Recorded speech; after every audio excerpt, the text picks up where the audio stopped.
Welcome back to the Passive Hang. It's Phaon here, and I have Aaron Griffiths for his round 2 on the podcast. Aaron joined us all the way back at the very beginning at episode 5. So if you haven't checked out that episode already, check it out. Since that time, Aaron has now sold his law firm and is pursuing a life to share the practices which have enriched him, including movement, breathwork, and mindfulness. Aaron and I both really love the topic of locomotion within movement practice, and I'm really happy to see that Aaron has created a course around how to get started with locomotion training, because when I started, it was really hard to find any online resources on how to demystify or how to approach the subject. So I'm really glad that Aaron is making his contribution to make it easier for others to access into this wonderful world of locomotion. So I termed this episode Loco about Loco because there's something within that practice that does make you a little crazy, and Aaron himself is a little crazy in a good way. And so we get to hear what's been happening in his life recently, what he's been working on, and his approach and advice on the topic of locomotion training. I hope you guys enjoy. We're going to get started.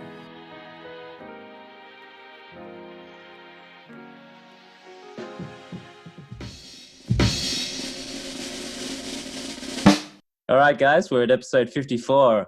I have Aaron Griffiths back on the podcast, round 2. Welcome back, Aaron. Thank you. Thanks for having me, Phaon.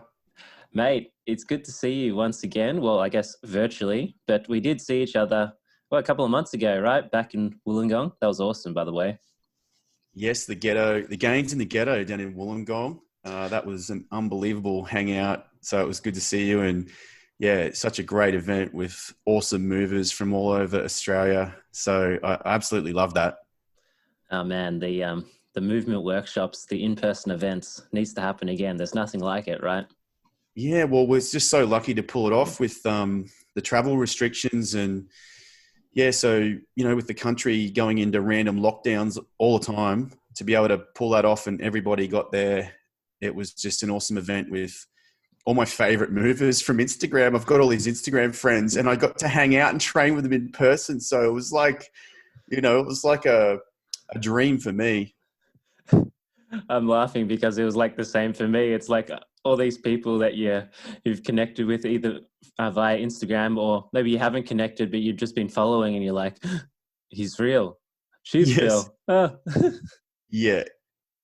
And if you train alone, if you're a solitary creature like I am, seeing Lewis, with his one-arm hand transitions and some of the stuff in real life, it's different than seeing it in 2D on Instagram on your phone. It just doesn't compare to the 3D reality of what's going on with all the different angles and the geometry of how it's possible. And it's almost like magic or an illusion. And you're thinking, is this happening in front of my eyeballs? Like, can someone really do that on one arm? I think before that weekend, I'd only ever seen one person in real life do a one-arm handstand. That was, Thomas Emerson when I went to Praxis. And then that weekend, I think I saw like seven Yes. people, all on one arm. And that was a sight to behold. Absolutely. Yeah, it blew my mind. And yeah, it was great to connect again, train. And I think the running theme from the event was that the absence of ego. You kind of think that all these really high level guys are going to be arrogant and up themselves and look at me, but they were so willing to share, and because it's a room full of coaches, so everyone's coaching you, and your skill level is just improving minute by minute because you've got all these high level eyeballs on you and people helping you and adjusting you. And I just found it an incredible experience, and it exceeded my expectations. I thought there'd be way more ego, but it's just such a cool community. It is a little bit alternate, and everybody contributing like that just created such a great energy. And I hope we get to do more of that. I think it's really special because for you and I as well, like we do majority of our training via like online, right? Online training. And so when you get that opportunity to meet other practitioners, on your level, above your level, it's few and far between sometimes. Absolutely. And like you said, there were 7 or 8 guys with one arm handstands and then multiple stallers and So to be looking up the chain, and then there were plenty of people, on the other end of that, that were learning those progressions. So it was just such a beautiful mix. And I was chatting to a few of the higher level guys. They really enjoyed being able to help people who were just, starting into some of these progressions. So they get to share, and then, the guys that are looking up and learning, they get to feed off that, and everybody's just feeding off each other. And it just created just such an epic event. Mm. So since that event, what's been going on in the world of Aaron Griffiths? Well, very exciting. As you know, I sold my law firm in September last year, worked out until November, and finished up as a lawyer in November 2020. So I had a bit of time off and indulged a little bit, bought a little caravan and did some traveling locally, of course. A bit tricky to go interstate or anywhere else. So I thought some domestic travel was in order with the kids. And so I've done a bit of camping.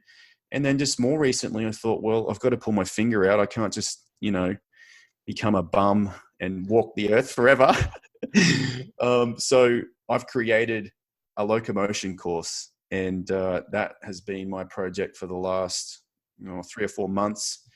Lots of filming, lots of editing, taught myself how to build a website and build landing pages and create this course. And so it's just launched, and I'm in launch week. It's day 6 of the first week, so it's off to a good start. And I just want to really share locomotion with people because I'm really passionate about it and I love doing it. So I wanted to make it more accessible and try to help people with an entry point into locomotion. So that's been my last 3 months. Well, the theme of this episode is going to be like loco about loco. So, I wanted to ask, when did the love affair with locomotion start for you? Well, I think it started, I went off to, I think it was called Movement X, an Ido Portal 3-day seminar in Sydney. Maybe, that was close to 5 years ago now. And I'd never really seen that stuff before. And as soon as I saw it, I thought, I'm learning this stuff. I don't know, something about it, because I'd come from a rugby background, and all the strength and conditioning was so linear, so straight up and down. And to see all this off angle stuff and the hand balancing threaded through it, and capoeira inspired movement, and to see these big muscly guys that could also bend and hover and spin. And there was something beautiful to it. There was a creative dance element to it. And I was just intrigued, and I just felt so stiff and robotic at the time. And I think somehow intuitively knew that I needed to get more fluid. And I'd always, been a bit nervous about dance. I, felt uncomfortable dancing. So I think the musicality of it and the fluidity and the flow just really drew me in. And I think intuitively I knew for my stiff robotic body at the time that it would be very healthy. So that seminar, that 3-day workshop just really lit something up. And ever since then, I've just been, hungry for it. I've had an appetite for it. And it's just been something that I've been progressively working on over the years.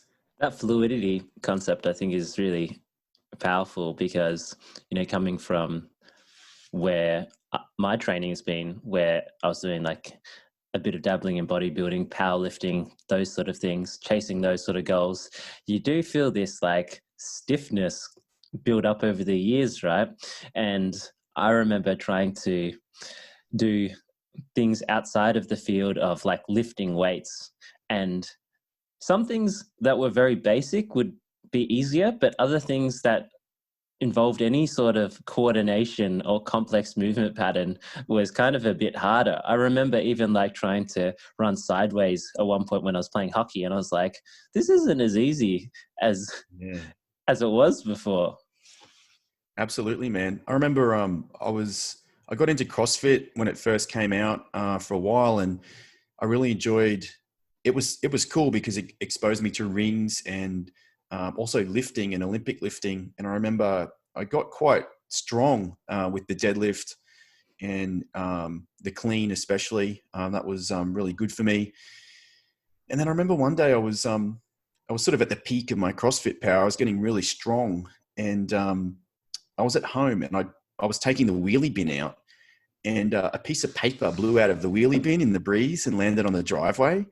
So I stopped the wheelie bin, and then I sort of just turned around and twisted to go, as you do, you just twist and go to get it. And I hurt my back. I reached down to grab a piece of paper, and I twinged my back. I hurt my back, and it just went out. And I was kind of bedridden for like 3 days. And I remember I was embarrassed to tell my coach, because I had a week off training, and I told my coach at the time I couldn't train because I was injured. I hurt my back. And he said, "How did you hurt your back?" And I said, "Oh, I picked up a piece of paper off the ground." And, at the time I'm like, deadlifting 200 kilos or something pretty decent, and benching huge amounts. And and I'm like, this life stuff. I just wasn't prepared for it. So the good thing about Loco is that it really puts you in all those unusual planes, and there's a lot of twisting and bending. And so you start to develop strength and protection in those unusual organic positions. So, I think there's a strong carryover there for taking out the wheelie bin or other domestic chores, reaching around to smack your kids when they're playing up on the back seat as you're driving. Have you ever tried, I can reach, if you're in the driver's seat, and I guess we should clarify for your overseas viewers, in Australia, our steering wheel is on the right-hand side of the car, and I'm right-handed. So it means if you need to smack your kid, and I'm not condoning smacking children, but if you need to reach around and sort your kids out, I have my left hand available, and I can only really access the child on the back left seat, and I can't reach behind to get the child directly behind me.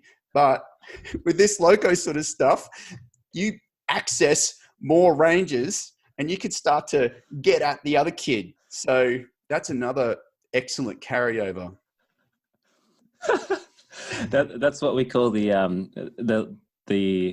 low car seat rotation. So as you reach over and open up, and it's sort of like the teacup principle, that I see you doing the teacups. You can start to access. All children on the back seat are no longer safe. Well, we're all about transferability here when we study this movement thing, right? So this is a prime example. Absolutely. There's got to be carryover. That's functional fitness right there, when you can, access the children if you need to sort them out while you're driving along. What do you define as like locomotion?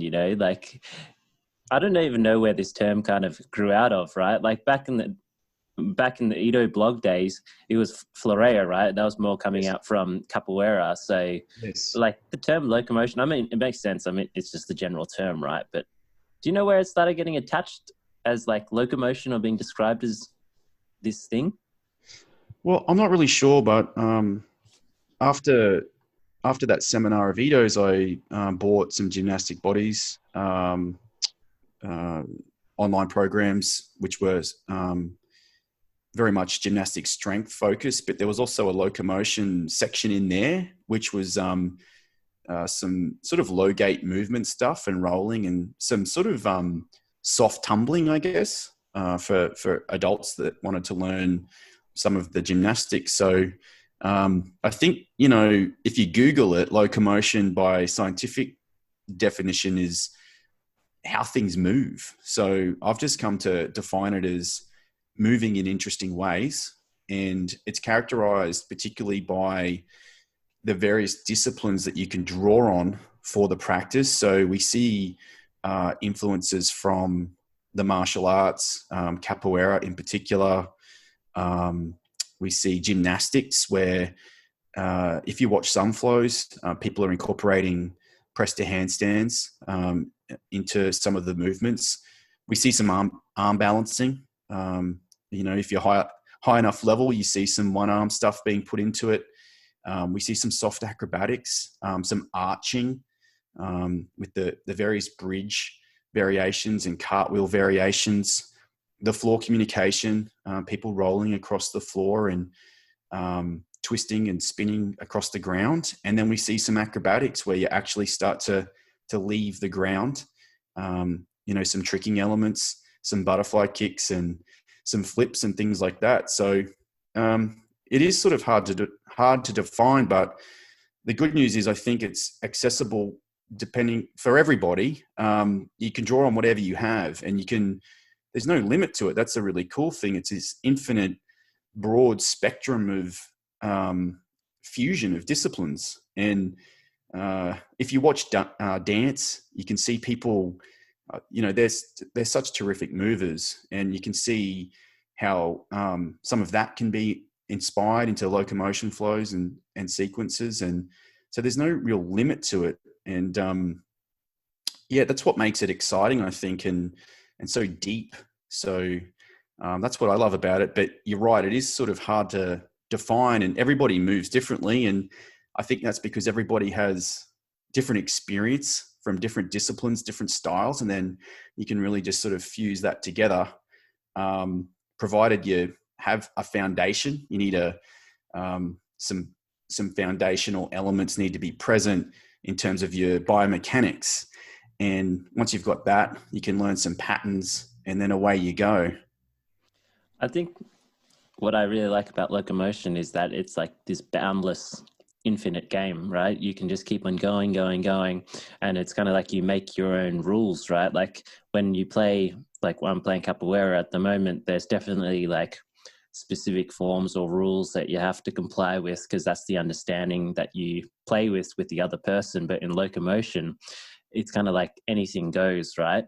But I think that's also the tricky part, because when you're starting, when anything goes, it's like too much, right? You're like, head explosions, like, what do I do? You just like stand there and you're like, okay, you got to move somehow. Too much for me. Yeah, exactly. Well, the approach I think I've adopted, which has been handed down from learning from Ido Portal and then other teachers that have learned under him. And I think it's the best way to learn is the idea of isolating a skill, drilling that and practicing that until it's fairly ironed in. Moving on then to integration, where you can start to stitch skills together and make small combinations. And then you can do that in open or closed systems. So you can have a predetermined sequence that you'll execute in, or you can give yourself boundaries where you can say, okay, I'm just going to play with these 4 skills, but in any order, and you can open up the sequencing. So you can do that.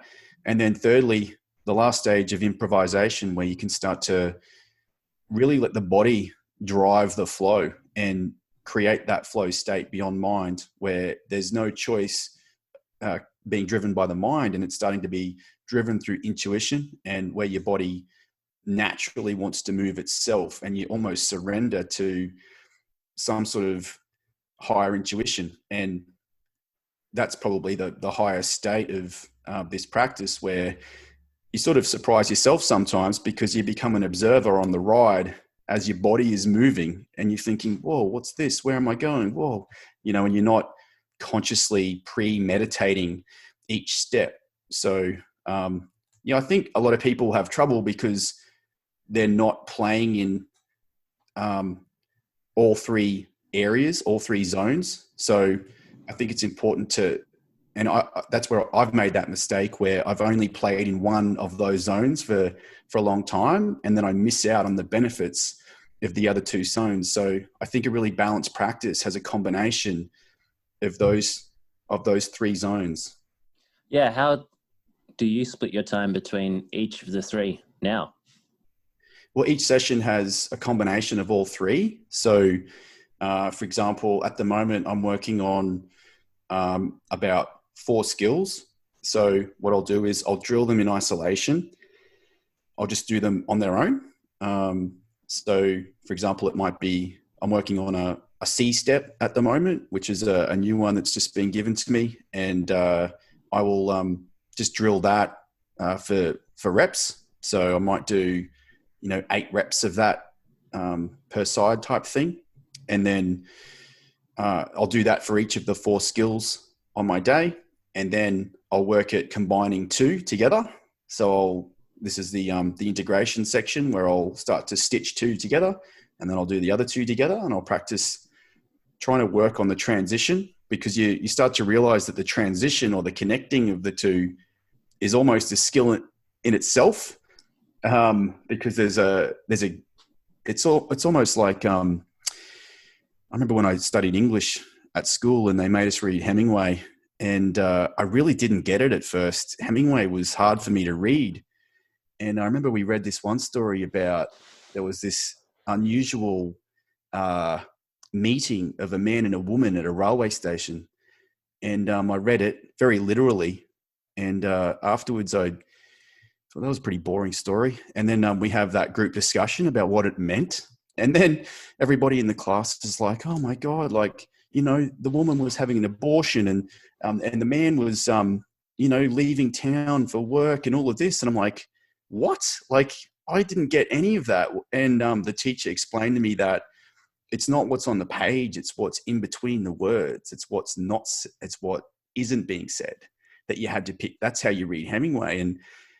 And I thought, oh, okay. So, you know, but I didn't know that. I just read it like a literal story. And so that's what I'm sort of finding with this stuff, that there's the gaps between the skills. That's a whole nother world. And so trying to connect them to create that flow and to let the chi run through the skills so that you've got some fluidity. So that's integration. And then the improvisation at the end, which is the most challenging for me, because I'm not naturally, I'm not very dancey. And so I put the music on for 60 seconds, and then the rule is you have to keep moving. And sometimes it might be, okay, you can only practice X amount of skills. So you can create boundaries around the improvisation, or you can open it up and just say, okay, whatever skill goes in this, but the only rule is you have to keep moving. So you can put limitations in, but the idea is you force yourself to keep moving. And when you get stuck, it's not acceptable to just stop the music. You have to recover and just keep going. And probably that's where I've got a lot of benefit, because that's what I neglected early on in my locomotion practice. So I try to do all three in every session. I think that's the way to go. I think that's the best way to learn. And yeah. Yeah, I think that improvisation part is definitely like the most, it's like the most confronting, right? Because it's almost like you don't want to fail, or you don't want to get stuck. But then if you think about that, then you do get stuck, and then you're like, and when you catch yourself in that moment, you know, I normally find like my sort of first inclination as well is like, you want to start over, right? You want to have this like perfect flow for the full time that you've given yourself. But it doesn't happen like that, especially when you're just starting off with it. You just gotta, it's not like this flow. It's more like you're doing these sequences kind of stitched together, but then you sometimes stop, but you kind of just keep on forcing yourself to stop, start. Absolutely. Instagram probably has a lot to answer for there, because you want to get the perfect sequence, you know, to share on Instagram. So I think sometimes even I've found turning the camera off. You know, I like to film to check on things and make sure my form's looking good, and you know, it's a great way to review. But other times, just turning it off and just getting lost in the music, and which sounds pretty cheesy and cliche, but yeah, I really think if you can tap into that zone and just flow, you can create those flow states and not worry so much about perfect form. And then it's always surprising that by relaxing into that, you often get better results because you're not trying so hard. So, and just taking your time with it, you know, not rushing. And that was the feedback from my different teachers over the years, is that just slow down, like stop going so fast. So yeah, just learning to slow down.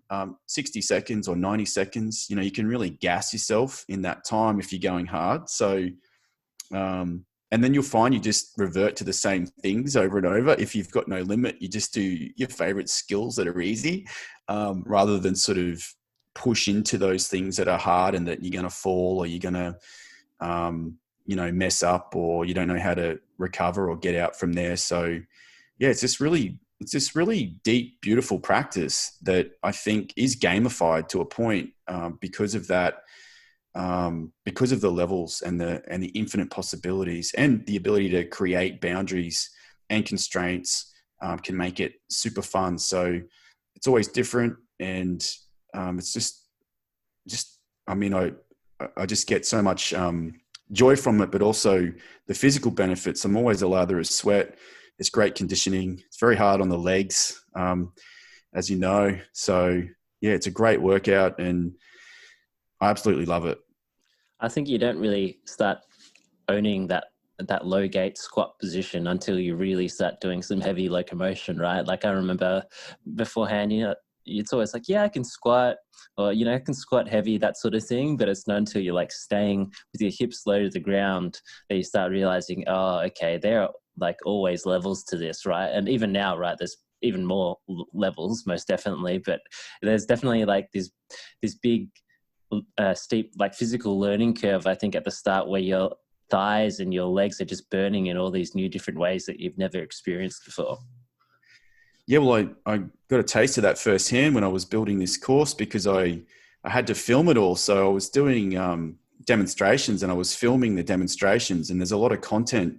So I worked out quickly that I could only really physically tolerate like 2 hours a day of demonstrating, and I was just filming myself down in the park or at home here, and then my legs would just be absolutely cooked. And I was pretty unhealthy there for a few months, because I filmed it over maybe 3 weeks, maybe a month.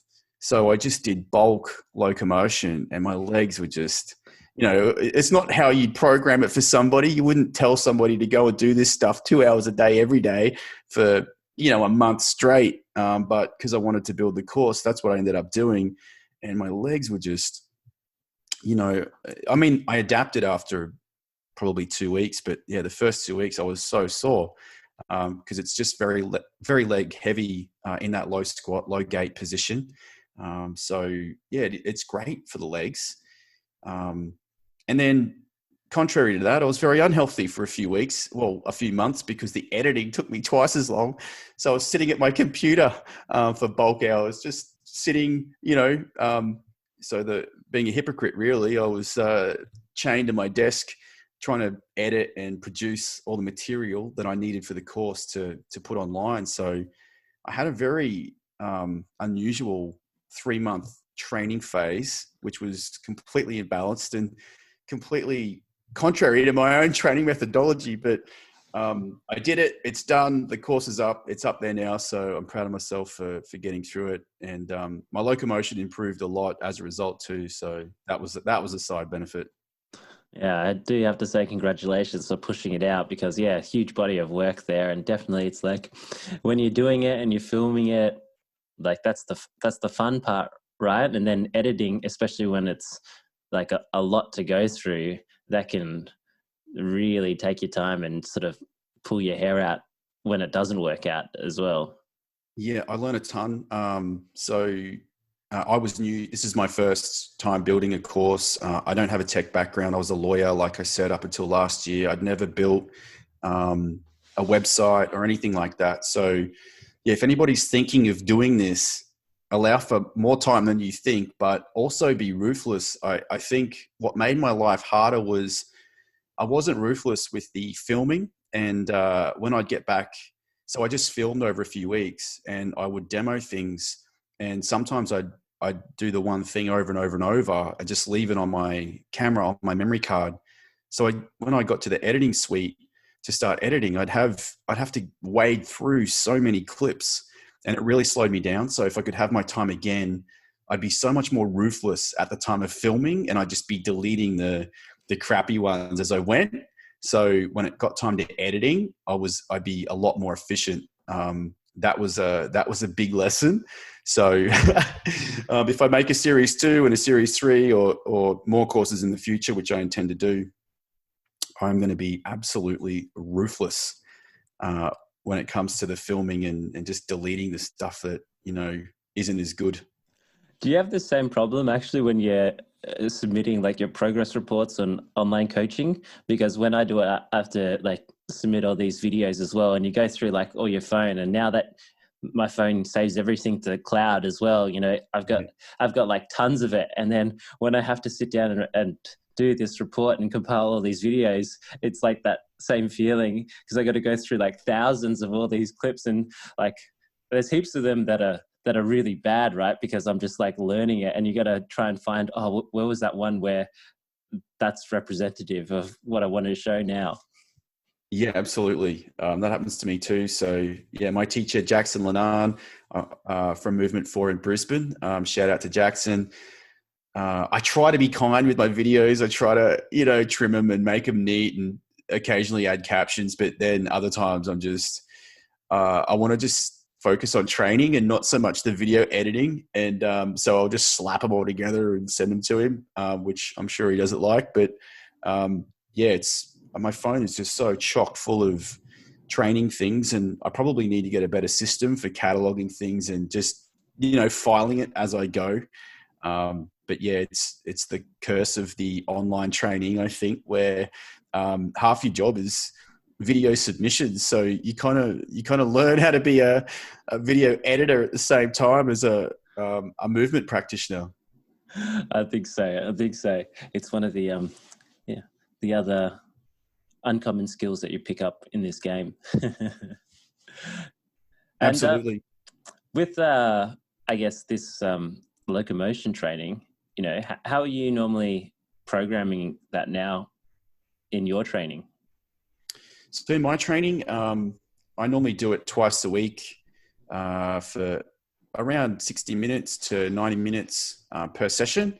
And like I say, I'll work on a couple of skills per session in isolation. Then I'll integrate them into some open and closed chain integrations or combinations, working with a couple of skills, learning how to connect the dots, and then finish with some improvisation. So yeah, I'll normally train that twice a week, sometimes more if I can. I really like it because it's conditioning or cardio. So if I have spare time or I just want to play, that's what I revert to, because I just find it so gratifying and it makes me feel good. So if I just need to move around, I like that dynamic way of moving.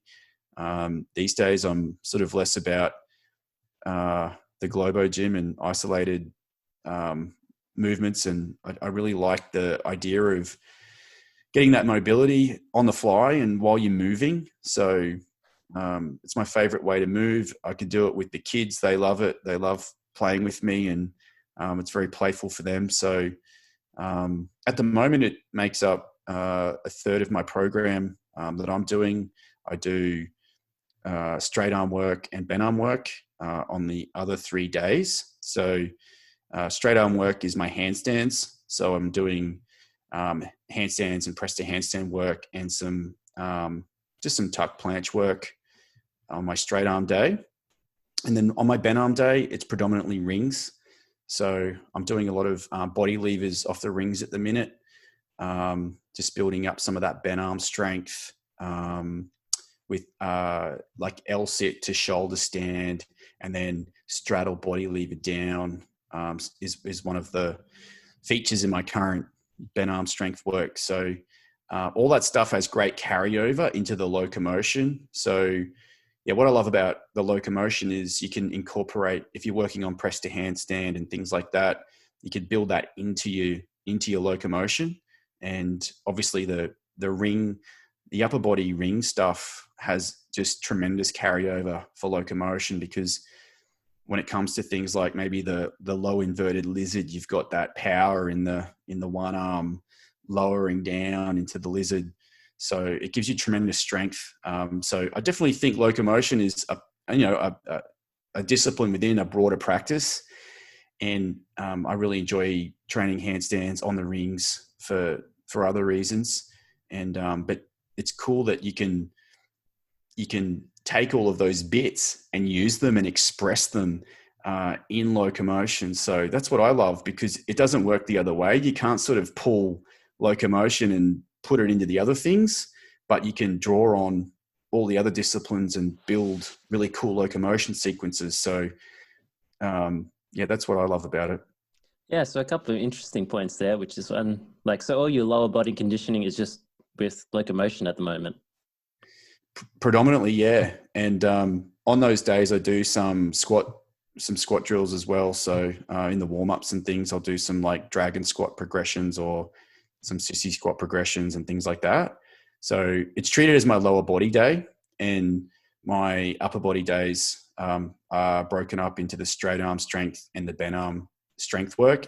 Obviously, each day has mobility as well. So there's always, for each strength drill, a complementary mobility drill. So it's pretty even. And to be honest, I need more mobility than strength because I'm came into it with some strength background. So I already had a bit of strength and my mobility was absolutely woeful. So, but I think anybody that's going to give me a program will quickly find out what I probably need is a program that's like 80% mobility, but I'm never going to do it because I don't enjoy it.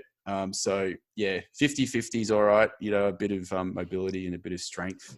So especially that loaded mobility where, I don't know about you, but sometimes I have to do like the long holds after you do like a few reps, and you're just holding this position in this loaded position, and your whole body and your mind is screaming. Like normally in a sort of passive stretch, I can normally control it a bit more because it's more like the mind, but then it's like you're actually starting to shake as well because your muscles are fatiguing. Absolutely. I think my coach, he's smart. He knows I like strength. It just is more natural for me. So most of my mobility is loaded or isometric holds with a weight on my feet or something. So he manages to build mobility through load. So it's still stimulating for me. Whereas some of the more passive stretching drills I tend to struggle with. So but I think it's good to have a mix, and I really try to like mobility, but I think just because it is hard for me naturally that it's less fun, but I definitely get the most benefit from it. So it's a huge part in my programming and what I'm doing, and for pain relief and just general well-being, it's so good. And even just hanging, I just love hanging, and it makes me feel so good just to hang every day. It's almost, I wouldn't say orgasmic, but it's like, you get that. Oh, I feel so good. So yeah, it's got to be there. I think everyone becomes a hanging addict for a while. Well, when you like really get into the use of the bar as a tool, and you're like, "Ooh, I found a different way to hang. This is like, oh, another angle," and then you just like keep on returning back to it. I know, yeah, I'm severely addicted.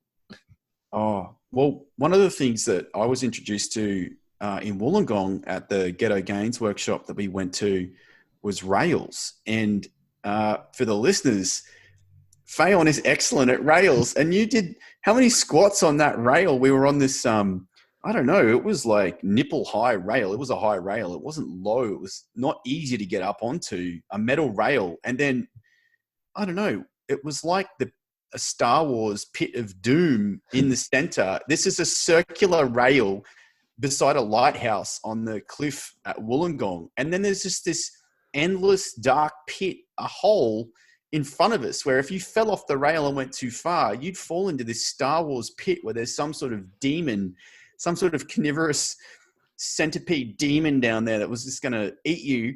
And everybody's around this circle on these rails. And then you did some stupid number of squats standing, laterally on the rail. How many squats did you do? That was crazy. I think we had to build up to like 50, right? So, but you did it unbroken without falling off. Yeah, that was crazy. But you did the one with the standing, where we also had a task where we just had to stand, I think for like up to a minute, right? And then a minute standing straight upright. Yeah. Everything else was new, but for some reason you just like got into position, locked in, and then just that was the only thing I could do. I could just stand there like a meerkat, just like sniffing the prairie, just sniffing for threats, looking for cobras. But then I look over, you're just squatting up and down for 50 reps straight. I'm like, I couldn't do one squat. I was like, I can't move on this thing. Anyway, I bring that up because we had a storm. You know, I live here in the country, and I'm on some acreage. I've got a forest down the back. We had this crazy storm come through, and trees go down all around me. And so I'm like, shit, there's all these trees down. I've got a little chainsaw, so I've gone and cut some trees, some big rails, and I've tied them to the trees. And now I've got my own rails set up in the backyard. I've just put them up this weekend. As in the trees are the rails? The trees are the rails. I've cut big trees and I've tied them to other trees with rope, and I've created these horizontal beams, but they're probably like, you know, as thick as your leg or yeah, something like that. So there's a bit of flex in them. So they're not like the metal rails we were on, and there's no pit of doom with that centipede monster inside. There's just a swamp nearby and paperbark wetlands and birds and trees, and it's really quite nice. So it's my new little sort of play area where I'm playing on these rails, and I spent an hour down there yesterday just walking up and down and doing muscle ups and learning how to climb up on them. And yeah, I was trying to do some of the things we learnt at Wollongong, standing and walking and squatting. Oh, mate, Camp Aaron, this sounds awesome. When did I go there? It was like almost a year and a half ago now, I think, when I went over to your house. And yeah, like I remember you had all the play equipment, you had got the ice bath, the Loco Circle, like, which is, for the listeners there, like this beautiful piece of artificial turf in front of this pool where you can just do all the locomotion that you dream of. You got your hanging bar as well, and now you got this like natural parkour gym / thing, rail balance. That's it. My dream is to turn my house into the ultimate gym. So the progress continues. I think we had an ice bath that weekend too. Was that your first ice bath? That was like my first, one doing with the Wim Hof breathing. Yeah. Right. Yeah, we did the Wim Hof breathing, and you guys all got in the ice tank. That was cool. Yeah, that was epic. Good memories. Hey, you mentioned before about this thing about locomotion being a discipline in a broader practice, and how things outside of it helps the locomotion practice. Yes. How do you see this, like, working from the locomotion practice out to back out to other areas? Because, you know, I've heard like people post about this before, but about how complexity after a while, like, that can also help you get strengths because of, I don't know, it's just more complex. Or like I've seen people post after they do like a huge bouts of locomotion that suddenly they're stronger in their handstand push-ups and things like that. Have you noticed anything like that? Yeah, look, probably the biggest comment I get is with Jiu Jitsu. So just with scrambling and rolling with Jiu Jitsu. So I've got a blue belt in Brazilian Jiu Jitsu, blue belt, 3 stripes. And the feedback I get often is you move well. So if I'm rolling with high belts, they'll always say you move really well. Does that mean I can finish them or submit them? No. But when it comes to just general movement and body awareness, I can get flipped, I can get inverted. In jiu-jitsu, they'll roll you over and twist you and flip you and put you upside down. And I just feel very comfortable with my spatial awareness because of the locomotion. So there's been a huge carryover for that discipline. Like I said before, smacking the kids, so I can reach both kids, on the back seat. No, I don't really smack them, but just playing with the kids and being a good father and running around the park with them and their friends, or my nephews. I'm just able to be a really active parent, so I can get down on the ground and crawl around with them and play with them, and so it's been terrific for my parenting and connection with children. My nephews, they're all really little at the minute, and they're just so much fun to wrestle. And I just get down on the ground, and one of my favorite things to do, I just turned 40 a few weeks ago in early June. And we were my favorite thing to do is just go to the park and play with the kids. And, we all just wrestle and play and, a bit of roughhousing, and I absolutely love it. And yeah, I just don't want to lose that. So that's been a really strong carryover. As for the more stricter, calisthenics and just gymnastic strength elements that I'll train, yeah, for sure. I think there is benefits there. I think because of the accumulation of the reps that you do, and you're not consciously aware of, like the beauty of locomotion is it distracts you from the fact that you're exercising. Whereas when I'm doing handstand push-ups, I'll often have, right, I'm going to do a cluster set, single reps, 10 single reps for this section of my workout, 10 like deficit handstand push-ups, just singles, cluster set. And I'm very aware of each rep. I know, oh God, only 3 to go, whereas with locomotion, I just lose track of how many I've done. You don't even count the reps or sets because it's just, you're just flowing, and it really brings about that flow state for me. So I just lose track of time, and I lose track of how many reps there've been. And I think just that sheer accumulation can definitely carry over for anything else you're doing.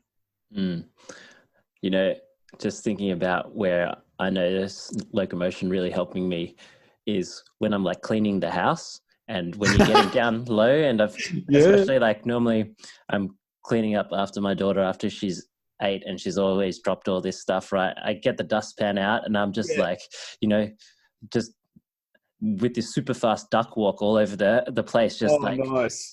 Just like cleaning up all the mess. And I'm like, I'm like an animal down there just. I'm just picturing you like Cossack insertion, sweep with the pan, rotational L-sit, out the other way, empty the pan into the bin.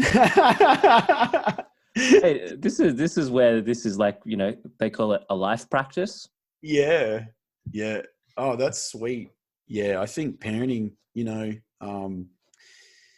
want to be active for your kids. You want to be able to play with them. So, if you're thinking about having children, like I never realized how much work kids would be physically. I thought, I'm a fit guy.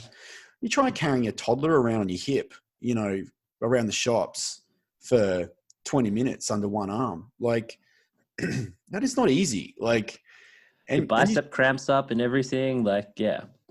So you want to be fit for that. And so, I think give yourself every advantage you can. And the good thing is you don't need any equipment, just a little bit of space. I mean, our country, people are in lockdown all around the place at the minute, and you can do this stuff in your living room or in a tiny piece of backyard. You don't need anything. You just need your own body. It is the gym and it is the vehicle. So that's the other good thing. You don't need much stuff to get like pretty strong and pretty mobile and well conditioned. So yeah, when it comes to parenting, you're going to be in good shape for it. And that's what you want. You want to be able to wrestle them and play with them and rough them up and lead by example. Like you want to be an example, right? I remember as a kid, I had an uncle who was a bit of a pirate. He was a fisherman and just a scallywag, like a real rascal.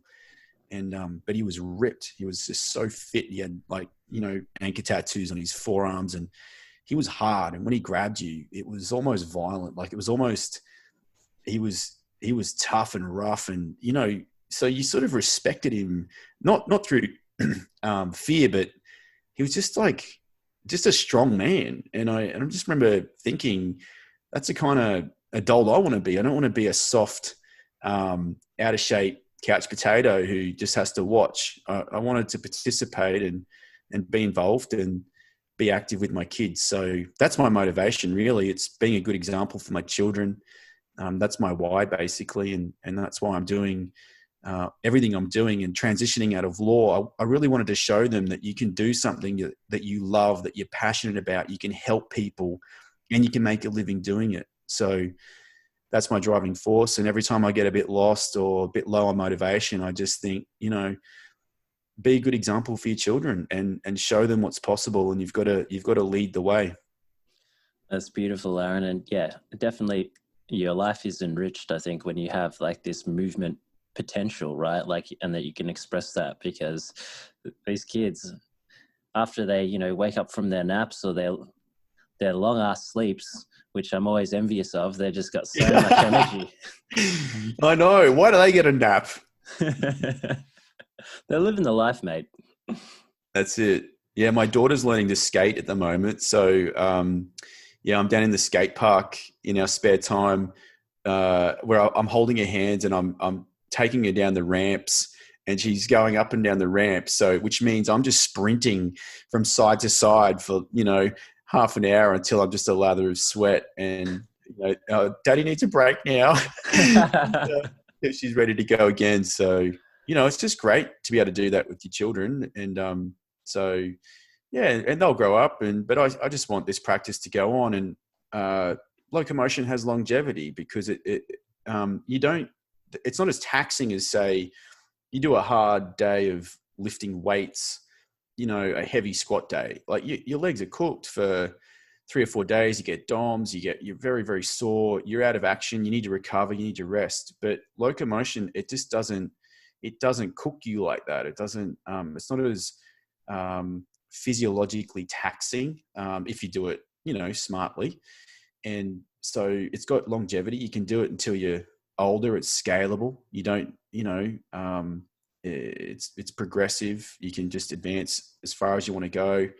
So I think I look to practices for longevity. Surfing's another one for me because there's plenty of old guys here on the Sunshine Coast that surf, guys in their 60s, 70s, out there in the lineup every day. And that's a very appealing discipline for that reason, that I can keep doing that long term. Whereas rugby, it turns on you. Like most people don't get out of their 20s playing rugby. You've got to call it a day from catastrophic injury or just the burden on the body. Rocking up to work on a Monday after playing rugby on a Saturday and training all week, you'd be destroyed, and you'd be limping until the next weekend, and then you're limping again. And so most people have to give up a sport like that in their 20s because you don't have the recovery. You don't have the luxury of youth anymore. You don't bounce back as quick.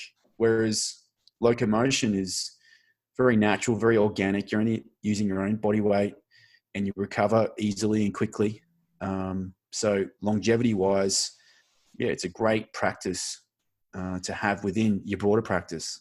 Yeah. What do you think? It's potentially like the dark side of competition sports, right? Because that makes you push more than maybe like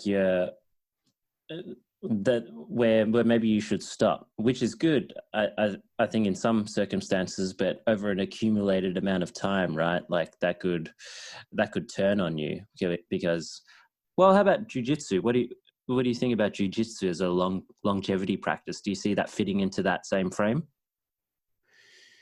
I tore my LCL in a Jiu Jitsu competition, my very first one about 3 months ago or 4 months ago.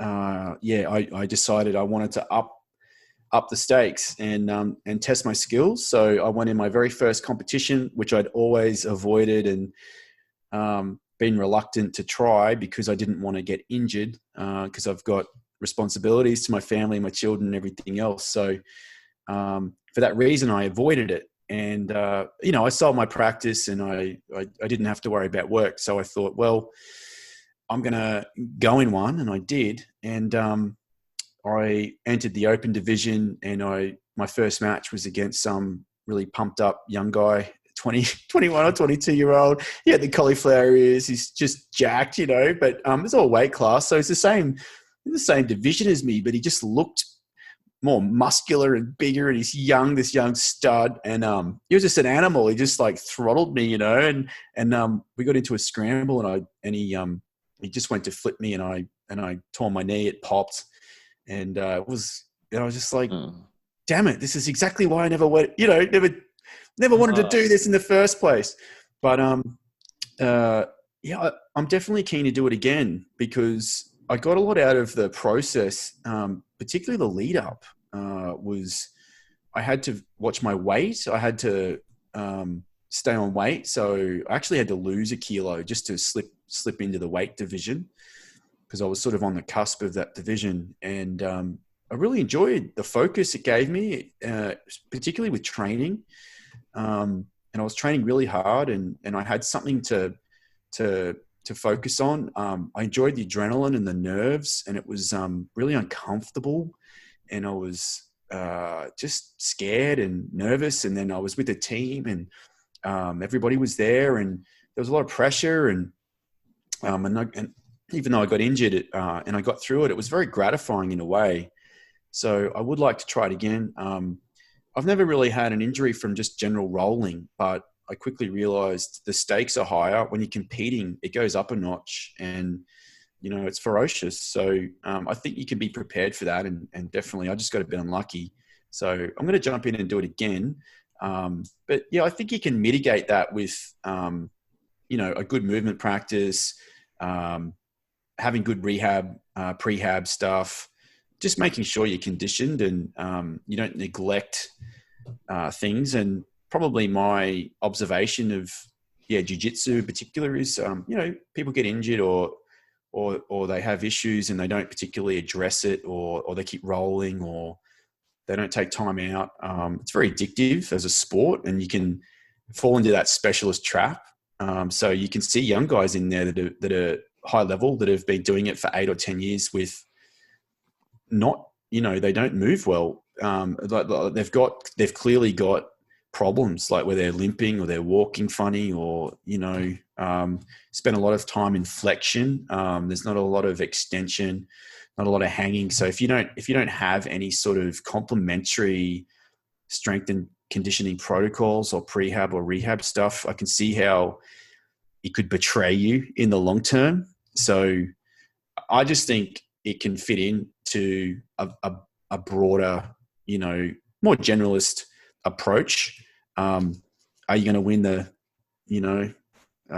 top level tournaments with that approach? Maybe not, because you got to specialize to sort of do that. But it depends what you want from the practice. If you want to get into the UFC or perform at that level, you're going to have to really invest in those practices. Whereas, for me, I'm a bit of a weekend warrior, and I want to just learn the art and benefit from it, but not at the detriment of my knees and my back, or so it has to be balanced for me. And so I'm still doing it, and I love it. And it's no different to rugby or touch football or netball or whatever you're into. There's a price to pay for everything. There's a risk profile to absolutely every sport. There's luck. You can get lucky, you can get unlucky. But I think if you've got a smart prehab, rehab, complementary practices, you'll do much better. How's the knee feeling now? It's good. So the Loco has been really part of my rehab protocol. Initially it was uncomfortable to, it was like a grade 1, grade 2 LCL tear, and I damaged like a bursa sac or something in the back of my knee. So I had a lot of inflammation, and it was painful to squat down low initially. But yeah, within a few weeks, I was doing just some really basic locomotion, low squat patterns. Not so much the twisting on it, but just getting into those positions really helped it. So I think locomotion can actually be a terrific rehabilitation tool if you just go slow with it and you ease into it. And so it's been part of my rehabilitation, and yeah, now it feels good. Back to rolling, full strength. So yeah, it's all good. I'm sure it won't be my last injury, but you got to be willing to pay the price if you're going to throw yourself into those situations. And I got a lot out of the experience. So yeah, it definitely won't be my last. I'm going to give it another crack for sure. Yeah, that's awesome to hear. And I think that's always like the hardest part of coming back from injuries, like how to approach it in an intelligent way. Like, as you said, like it sounded like you just eased your way back into it. You didn't do anything too advanced or too much that would push it, right? But sometimes when you've been at that level before, right, you're like, you just want to return back there as quick as possible. Yeah. Well, I think I've had enough injuries now. I'm 40. I've had enough to learn from each time you learn something. And that's how I got into this whole movement caper in the first place. It was from a hip injury. I was doing a lot of powerlifting and tore the labrum in my hip, and I couldn't squat anymore, and I couldn't do a lot of the lifts. So that's how I got into hand balancing. And it'll what do they say? Never waste a good injury. It'll force you to, okay, I can't use my legs or hinge at the hips, so I'll stand on my hands for a while. And I think if you have that attitude, there's always something you can do. So you might not enjoy it at first because you're going to suck at the new thing, but there's always a beautiful segue into something else. So I try to look at it like that these days, and look at, okay, what's interesting me that I've thought about doing, but I haven't. And now I can push into these new areas and expand your practice. So often injuries have led me to new disciplines. So there's always an opportunity there, but I think too, you learn after enough of them to be patient and not push and not rush and just take your time. I'm not fighting in the UFC. I'm not really interested in that sort of thing. So I'm just a weekend warrior. I'm a dad, and I just got to be there for my kids, and it's the long game. So it doesn't matter really if there's no point rushing it. So yeah, I've learned from all those injuries over the years to just take your time, be smart, look at alternatives, see if there's an opportunity to try something new, do that for a while, and then you might come back to your old stuff, you might not. I wanted to ask for the course that you've set up with the movements that you've picked. What are they? Pardon me. So we've got the roll A, the rotational L-sit, the Cossack insertion, the lizard, the step behind, the sweep, a side monkey, and like a macaque or a monkey flip type movement. So there's 8 skills in the course, each with some variations and varying degrees of complexity. And each week you work on 2 skills. First in isolation, then integrating them together. And then every third week, by week 3, you've got 4 skills under your belt, and you'll learn how to integrate those 4 skills together.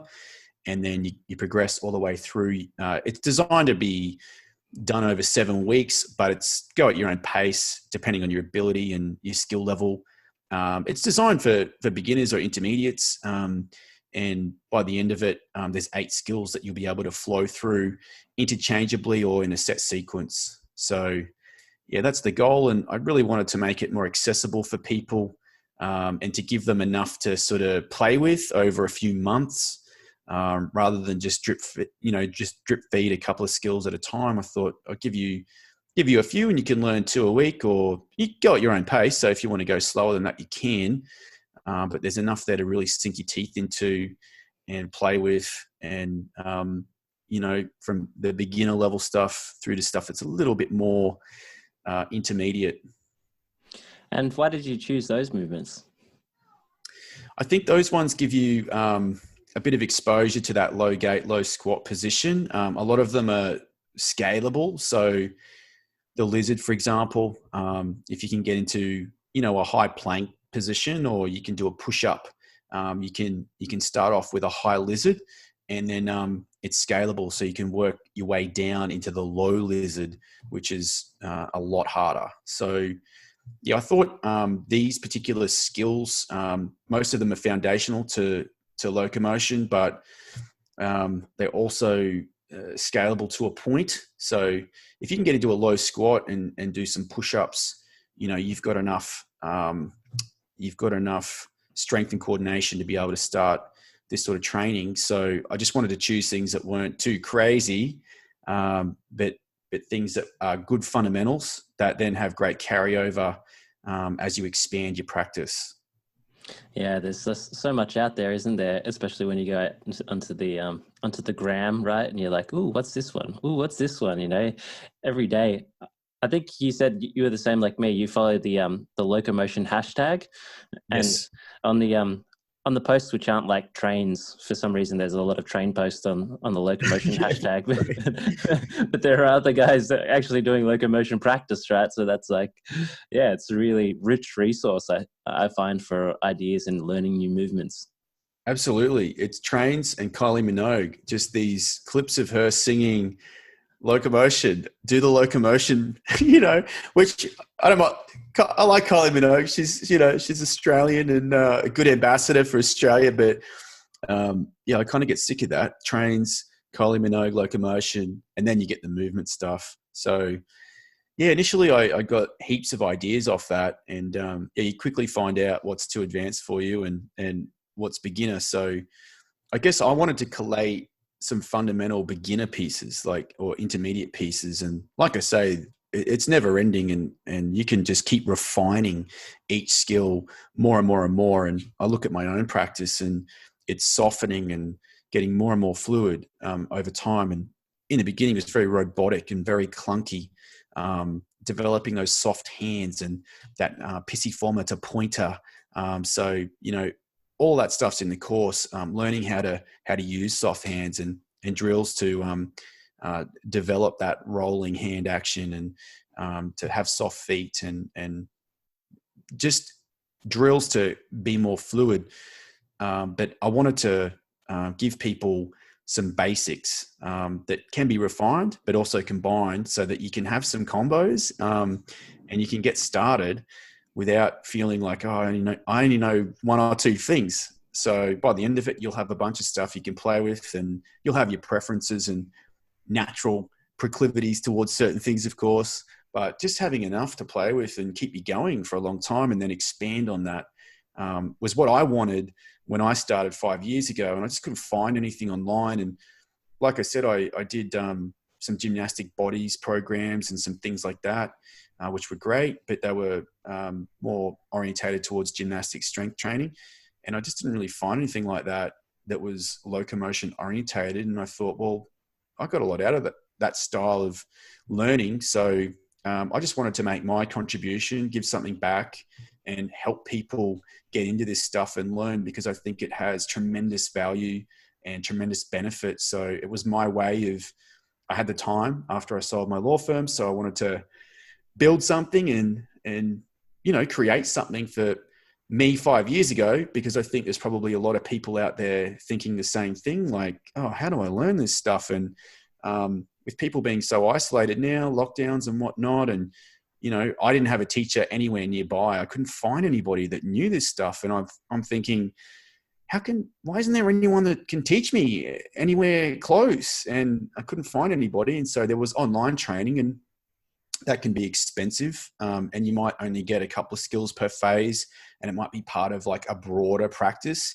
which is great. And that's a good way of developing a broader movement practice. But if you just want to sort of dive into some locomotion, I just found it really hard to find resources. And I'm creating like GIF files off Instagram bits to try and isolate a skill. And I've got a Samsung Note, and it's got a little option to create a GIF off a skill. And I'll like put a square around somebody doing something, and then I'll just watch that skill over and over. And I was doing that. And then I'm just, trawling the internet, trying to find anything on this stuff. And I'm like, there's a huge gap here. Like, why isn't anyone sharing more of this stuff? Like, this is so awesome, and it makes me feel so good.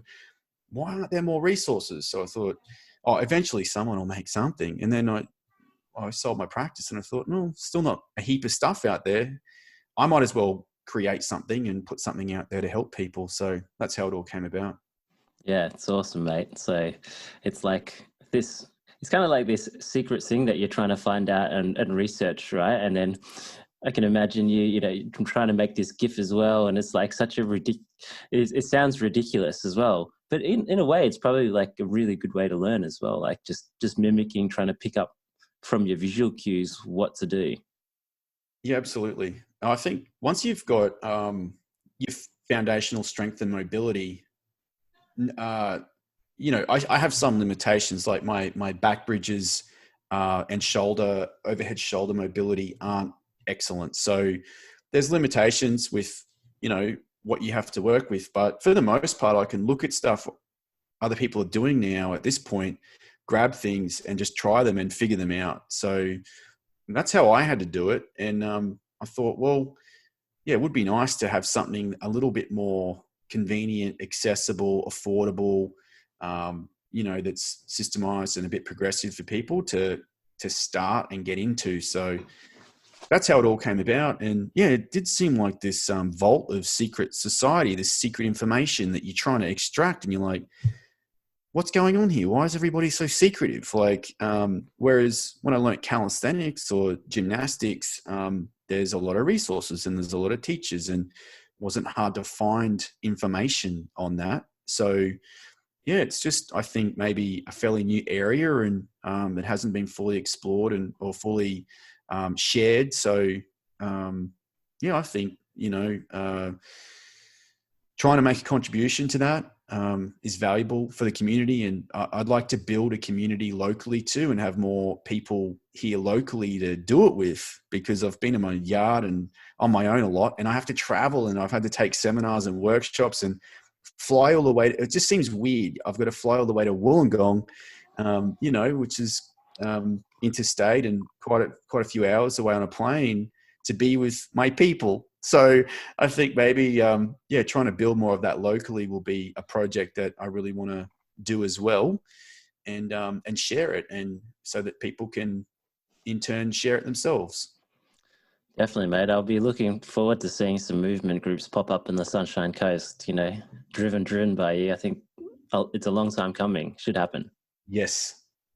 And, with all the knowledge that you have like now, if you could give Aaron back 5 years ago some advice when he's trying to figure out this whole locomotion thing, what would you tell him? Are there any like mistakes or things that you could help yourself, 5 years before, that would help you learn this area of practice? Yeah, absolutely. So I would tell him, make sure that each session, so this is locomotion specific advice, in each session, make sure that you're targeting those 3 areas, the isolated skill, drill that. Make sure you're doing that and drill it over and over and over and over and over until it becomes a part of your physiology. It's ironed in, and it's this automatic thing that you can just, you don't have to think about it anymore. Your hands and feet know where to go because you've drilled it that much. Then in the same session, practice some integration. So combining it with something else, because you're just going to get bored if you just drill nonstop at step 1. So make sure you're doing some of that integration, whether it's open or closed systems, and then make sure you're doing the improvisation. So putting that music on, putting the timer on, and just flowing and forcing yourself to flow. Because in the beginning, I would only do, my favorite one is the integration. I'd look at the Instagram and see someone doing a combo, and I would copy that. But then I found it wouldn't stay in my system. Like I could practice at a session and get a sequence done, but it wouldn't stay with me. And so I realized I'm neglecting phase 1 and phase 2, or zone 1 and zone 3. Sorry, I was only doing the middle part, the integration. I wasn't doing the isolation and the improvisation. So my advice to anybody getting into this stuff would be to not neglect any of those areas, and make sure you're doing all 3. And the drilling might be boring. It is a little bit. I'm sort of not a driller naturally, but I've got a lot of benefit from doing just that one skill over and over and over, and that repetition, and it gets smoother and smoother and smoother.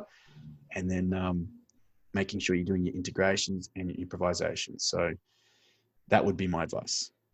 Yeah, it's great advice, and it's like how to work in a structured, intelligent way, right?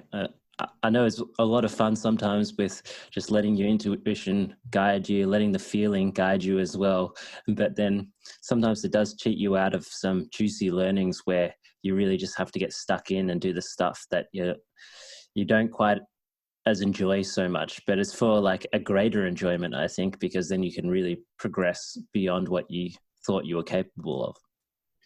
Yeah, well, people are typically on one side of the ledger or the other. You've got that left and right brain. A lot of people are, they like the organization. They like the methodical, thought out, organized approach. They like that structure and that rigidness. And then other people don't like that. They hate that. They just want play. They just want game. And so I think those three areas to target incorporate both sides of the ledger. So it doesn't really matter what side you're on. You're going to get a bit of everything and benefit from both sides. So, I think it's a nice way to combine left and right brain learning. So it's definitely a good way to go. I've neglected it a lot when I was just left to my own devices before I did some online coaching with my teacher, and he really brought in that structure and made me drill things in isolation, which I was reluctant to do initially, but then I got huge gains from it. And similarly, forcing myself to do those improvisations when you're crappy, you're just going to be crappy at it. That's just how it is. You're going to muck up and stuff up and pause, and it's not going to look right. And then you got to get over yourself, because it's like, oh, well, you can't just be, not every flow is going to work out. It's not all going to look pretty. But that's how you learn, because you push through different hard spots and sticky points and friction areas. And, eventually the rough stone becomes smooth.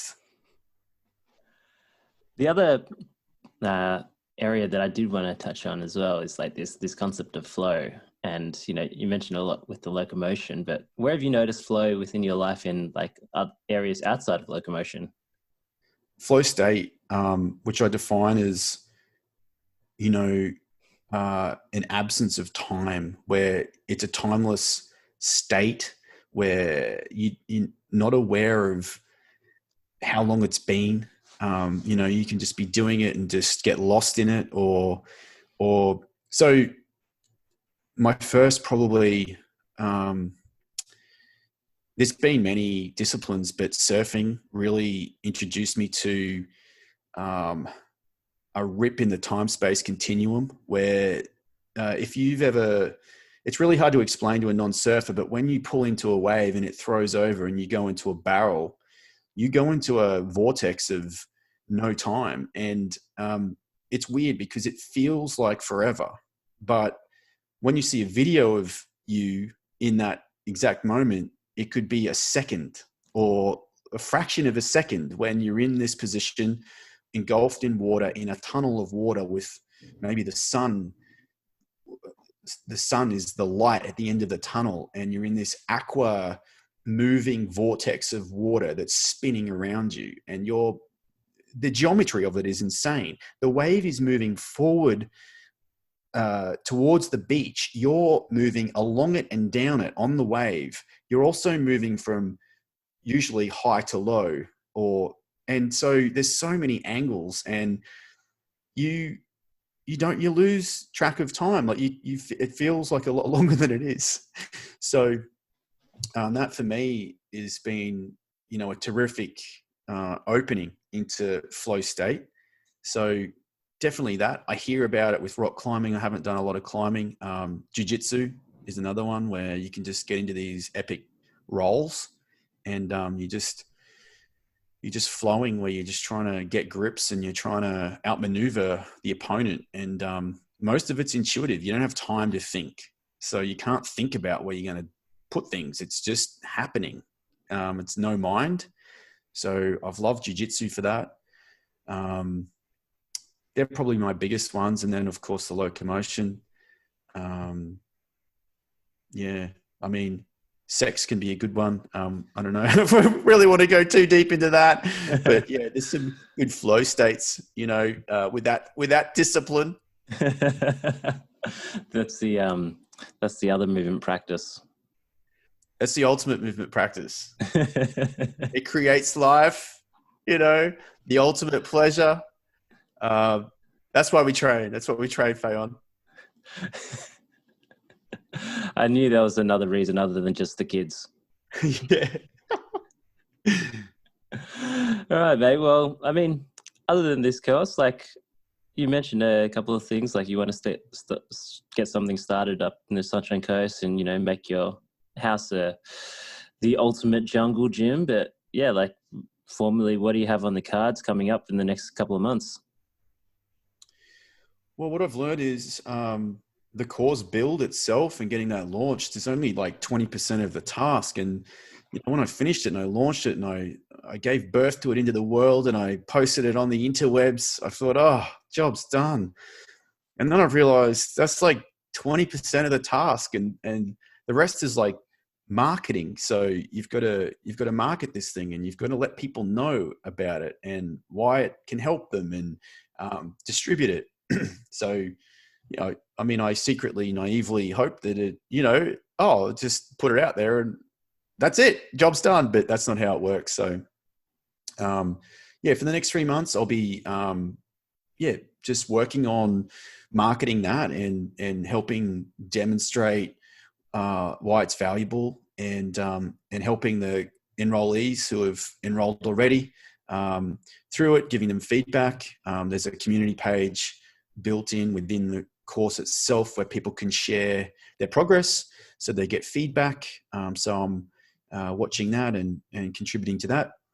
And then I think I'll build a series 2 because I picked those 8 skills as a series 1, and then I've already got another 8 in mind for series 2. So yeah, I'm getting feedback on the course. I'm teaching people here at home as well, that's really how I tested the course, to get some validation and some proof about its effectiveness before I launched it, was just running it past a few people locally and having them practice.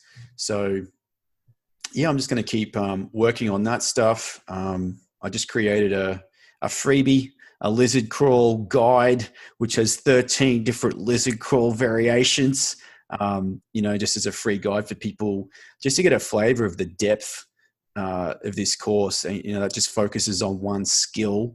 And there's a very long video instructional that people can get for free off my website, just to show, how much depth there is in just one skill alone. So this stuff can go on forever, and I don't think you could ever master it all.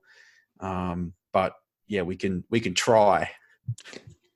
I think it's a really important point. It's like, returning back to just things that you feel familiar with. There's always like a better way to do it. It's even like walking, right? Like we walk all our lives, right? But there's definitely like all these ways you can make your walk efficient if you just pay this conscious attention to it, like day after day after day, right? And I really find that when I go back to some of these locomotion moves, and it's good to revisit like what becomes the basics for you, right? And you're like, oh, it feels different now.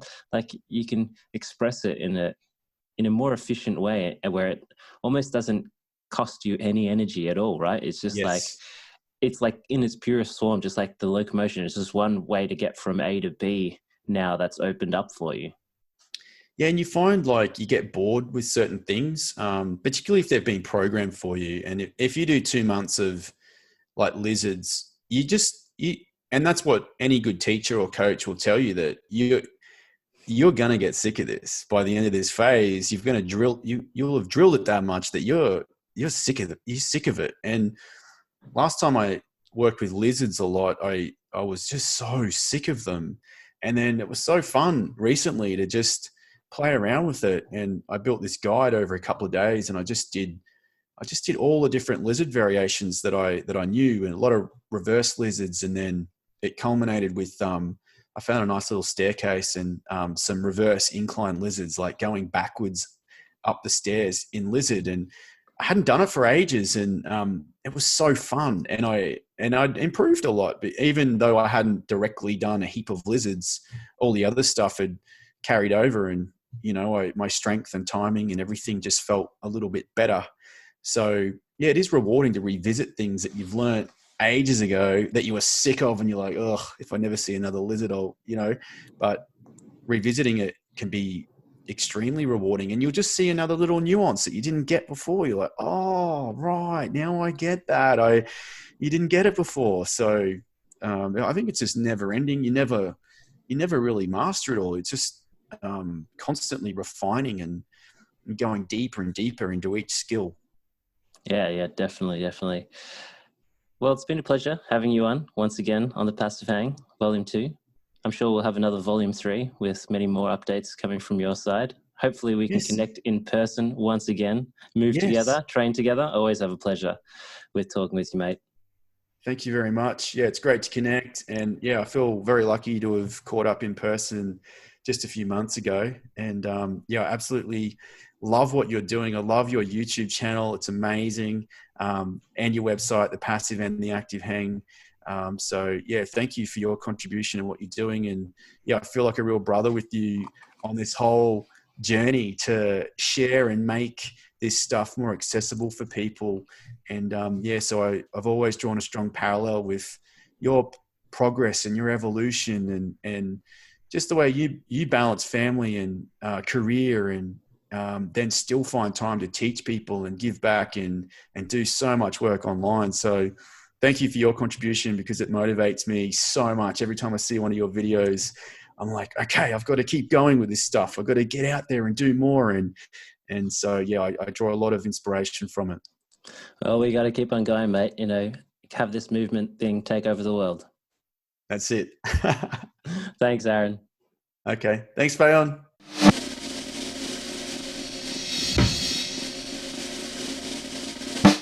And that's Aaron Griffiths, ladies and gentlemen. Very much thank you once again, Aaron, for joining us on the Passive Hang. I always really enjoy connecting with Aaron because he just is a real down-to-earth, real guy. I've had the pleasure of meeting him quite a few times now, trained together as well, and it always brings a lot of joy, a lot of laughs, and a lot of insight as well in his own unique way. So I hope you guys got something out from that chat as well. For anyone interested in checking out his online course, How to Get Started with Locomotion Training, Aaron has also kindly forwarded a discount code for listeners. So if you go onto his website, that's aarongriffiths.com.au. I've also included that in the show notes. You can put in the code Aaron20, and I think that Aaron has kindly set that up for the Passive Hang listeners. All right, guys, well, that's it for today. Remember, I'm always available to contact, question, ask anything. On Instagram, that's @PhaonP, @PHAONP, or you can go over to thepassivehang.com and find my details there and get in touch. Always appreciate you guys for sticking around, listening, showing your support. Appreciate it, and I'll see you guys in the next episode.